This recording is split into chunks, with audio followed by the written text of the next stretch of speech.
Welcome to everyone on Rathod MPSC academy Nanded YouTube channel. तर चला आज आपण पाहूयात 4 जानेवारी 2025च्या चालू घडामोडी. -37 डिग्री सेल्सिअस टेम्परेचरमध्ये यवतमाळच्या शौर्याने गाजवले शौर्य. लेह लडाख भागातील कठीण कायगिरी शिखर सर करणारी ती सर्वात कमी वयाची मुलगी ठरली आहे. तर यवतमाळची शौर्याने कायगिरी शिखर जे की लेह लडाखमध्ये आहे ते सर्वात कमी वयामध्ये सर केले. यवतमाळची 18 वर्षीय तरुणी शौर्या गोविंद बजाज हिने अत्यंत कठीण समजले जाणारे लेह लडाखमधील माउंट कायगिरी शिखर या कायगिरी शिखराची तुम्हाला विचारलं जाऊ शकते परीक्षेमध्ये की कायगिरी शिखर कोणत्या केंद्रशासित प्रदेशात आहे? तर लेह लडाख. त्याची उंची किती आहे? तर 6176 मीटर. तर हे शिखर तिने आता सर केलेले आहे. दुसरी चालू घडामोडी आहे. वैशाली रमेश बाबू हिने पटकावले कांस्य पदक. मागच्या वर्षी सुद्धा ही न्यूज मध्ये होते कारण हिला ग्रँड स्लॅम जो की जसं जुडो वगैरे असते त्याच्यामध्ये ब्लॅक बेल्ट, येलो बेल्ट अशा प्रकार असतात. तसं चेसमध्ये ग्रँड स्लॅम ही एक स्टेज आहे. ते ग्रँड स्लॅम हिला लास्ट इयर भेटला होता. FIDE women's world blitz chess championship 2024 या स्पर्धेच्या उपांत्य फेरीत चीनच्या जू वेनजून हिला 0.5 टू 2.5 गुणासह पराभूत करत भारतीय महिला बुद्धिबळपटू वैशाली रमेश बाबू हिने कांस्य पदक पटकवले. तर कोणतं पदक भेटलंय? तर कांस्य पदक. नुकतेच डी गुकेश वर्ल्ड चॅम्पियनशिप मध्ये प्रथम क्रमांकावर आता आलेला आहे. प्रवासी भारतीय सन्मान पुरस्कार 2025 चे आता काय करण्यात आले? जाहीर करण्यात आले. परराष्ट्र मंत्रालयाने आज प्रवासी भारतीय सन्मान पुरस्कार जाहीर केले. एकूण 27 व्यक्ती व संस्थांना हे पुरस्कार जाहीर झालेत. किती व्यक्तींना? तर 27 व्यक्तींना. त्यापैकी आपल्याला 27 पैकी 27 पाठ ठेवायचे नाहीत. तर महाराष्ट्रातल्या कोणत्या व्यक्तीला हा प्रवासी भारतीय सन्मान महाराष्ट्रातल्या ओरिजिन वाल्या कोणत्या व्यक्तीला देण्यात आलाय ते इम्पॉर्टंट आहे. तर पहा. गयानातील सरस्वती विद्या निकेतन. आता पहा. गयाना हा आफ्रिका खंडातील एक देश आहे. तर गुयानामधल्या सरस्वती विद्या निकेतन या संस्थेला रशियातील हिंदुस्थानी समाज यांना सामाजिक कार्यासाठी हा पुरस्कार आता देण्यात येईल.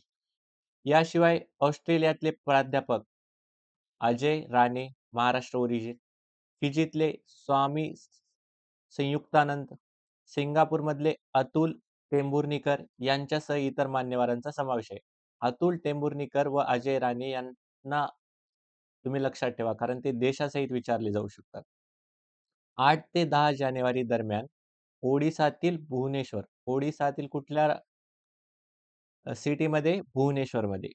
काय भरणार आहे? तर प्रवासी भारतीय दिवस परिषद.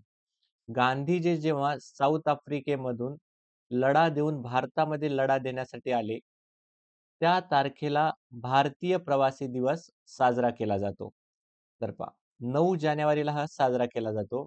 तर या वर्षीची परिषद प्रवासी भारतीय परिषद किती तारखेदरम्यान भरणार आहे? 8 ते 10 जानेवारी 2025. कुठं भरणार आहे? तर भुवनेश्वर, ओडिसा. प्रगती 45वी आवृत्ती. प्रगती हे एक वेब प्लॅटफॉर्म आहे ज्याच्यावर सगळ्या मिनिस्ट्रीजला एकत्र केलं जाते व प्रोजेक्ट टाइमली इम्प्लिमेंट करण्यासाठी प्रयत्न केले जातात. याची मॉनिटरिंग पीएमओ डायरेक्ट प्रधानमंत्री करत असतात.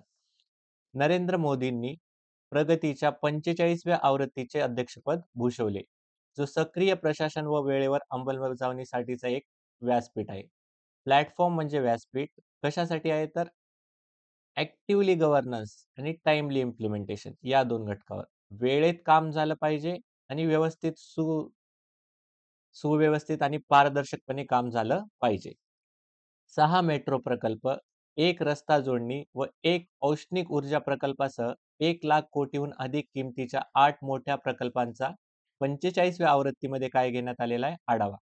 तर प्राईम मिनिस्टर, प्रधानमंत्री जे आहेत या प्लॅटफॉर्मवर वॉच ठेवतात. पाहत असतात की किती कामं झाले. जेव्हा वॉच ठेवतात तेव्हा एक परिषद आवृत्ती काढली जाते. सुधारित वेंडर इकोसिस्टम आणि जलद प्रक्रियांसह पीएम सूर्यघर मुफ्त बिजली योजनेअंतर्गत छतावरील सौर प्रतिष्ठापना वाढवण्यासाठी राज्यांना काय देण्यात आले? निर्देश. तर राज्यांना सांगितलं गेलं की पीएम सूर्यघर मुफ्त बिजली योजनेअंतर्गत तुम्ही सोलार पॅनलची घनता आता काय करत चला? वाढवत चला. प्रगतीने 45व्या आवृत्तीमध्ये 19.12 लाख कोटी किमतीच्या 363 प्रकल्पाचे पुनरावलोकन केले. तर आतापर्यंत पहा 363 प्रकल्प, या 363 प्रकल्पाचा रिव्ह्यू घेण्यात आला 45व्या आवृत्तीमध्ये. आता प्रगती काय आहे हे परीक्षेमध्ये विचारलं जाऊ शकते. तर प्रगतीचं लाँग फॉर्म लक्षात ठेवायचं. Pro active governance and timely implementation. Proactive governance and timely implementation. प्रगती कोणत्या तारखेला आले हे सुद्धा विचारलं जाऊ शकते. कधी हे प्रगती प्लॅटफॉर्म लॉन्च करण्यात आलं होतं? 25 मार्च 2015. कधी लॉन्च करण्यात आले? 25 मार्च 2015. हे प्रमुख सरकारी कार्यक्रम व प्रकल्पांचे निरीक्षण करताना सामान्य लोकांच्या तक्रारीचे निराकरण करते. तर पहा, प्रोजेक्ट किती व्यवस्थितपणे इम्प्लिमेंट झाला पाहिजे याचा रिव्ह्यू कुठं होणार आहे? प्रगतीवर. प्लॅटफॉर्म केंद्र व राज्य सरकारच्या दोन्ही प्रकल्पांचा आढावा घेते. फक्त केंद्र सरकारच्या का? नाही. पूर्ण केंद्र आणि राज्य सरकार. संयुक्त प्रकल्प असेल त्याचा सुद्धा आढावा हे येईल. ते स्टेक होल्डर्समध्ये ई ट्रान्सपरन्सी मीन्स ई पारदर्शकता व ई रिस्पॉन्सिबिलिटी ई जबाबदारीला प्रोत्साहन देते. Like, share, subscribe our YouTube channel. Join our official Telegram channel @RAMPSC. Thank you.